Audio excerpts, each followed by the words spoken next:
അപ്പോൾ ഇന്നിപ്പോൾ കാലത്തെ എഴുന്നേറ്റ് ജോലിക്കൊന്നും പോകേണ്ടാത്തതുകൊണ്ട് കുറച്ച് താമസിച്ചാണ് കേട്ടോ എഴുന്നേറ്റത്. അങ്ങനെ കിച്ചണിൽ വന്നു. രാവിലത്തെ കലാപരിപാടികളൊക്കെ തുടങ്ങാൻ നോക്കിയപ്പോഴത്തേക്കും പുട്ടും പാനിയിലേക്ക് കുറച്ച് മുട്ടയും നിറച്ച് വെച്ചു, പുട്ടും കുറ്റിയിലേക്ക് കുറച്ച് പുട്ടും നിറച്ചപ്പോഴത്തേക്കും അമ്പാടി ഓടി എത്തിയിട്ടുണ്ട് കേട്ടോ. അങ്ങനെ അവൻ്റെ മുഖമൊക്കെ കഴുകി അവനൊരു ഗുഡ് മോർണിംഗ് പറഞ്ഞിട്ട് കിച്ചൻ്റെ കൗണ്ടർ ടോപ്പിൽ ഇരുത്തിയ പിന്നെ രാവിലെ തന്നെ അവൻ്റെ കുറുമ്പ് തുടങ്ങിയിട്ടുണ്ടായിരുന്നു കേട്ടോ.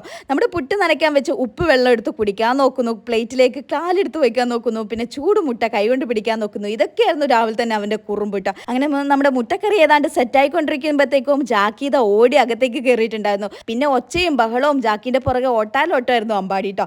അങ്ങനെ ഇരിക്കുമ്പോഴത്തേക്കും നമ്മുടെ മണി പ്ലാന്റ് ഇലയൊക്കെ വാടി കിടക്കുന്നു, അതൊക്കെ വെട്ടിക്കൊടുത്തു. കിച്ചണിലെ കലാപരിപാടികളൊക്കെ കഴിഞ്ഞ പിന്നെ മുറ്റത്ത് ഓടി വന്നിട്ട് ഞാൻ പല്ല് തേപ്പും പരിപാടികളൊക്കെ ആയിരുന്നു കേട്ടോ. അങ്ങനെ നോക്കുമ്പോഴത്തേക്കും പുളിയമാവിൻ്റെ ചുവട്ടിൽ കുറേ മാങ്ങകളൊക്കെ ഉണ്ടായിട്ടുണ്ട്, കുറേ തൊഴിഞ്ഞ് കിടപ്പും ഉണ്ടായിരുന്നു കേട്ടോ മുറ്റത്തേക്ക്. നമ്മുടെ മുറ്റത്തെ ചെടികളുടെ കൂട്ടത്തിൽ കുറച്ച് പച്ചമുളകൊക്കെ ഉണ്ടായിട്ടുണ്ടായിരുന്നു. അത് കണ്ടപ്പോഴത്തേക്കും ഭയങ്കര സന്തോഷമായി. പിന്നെ ചക്കയൊക്കെ പൂത്തളിഞ്ഞ് കിടപ്പുണ്ടായിരുന്നു. അമ്പാടി ഇത് കുറുമ്പൊപ്പിക്കുകയാണ്. അപ്പോൾ ഇത്രയുള്ളൂ. Tata by.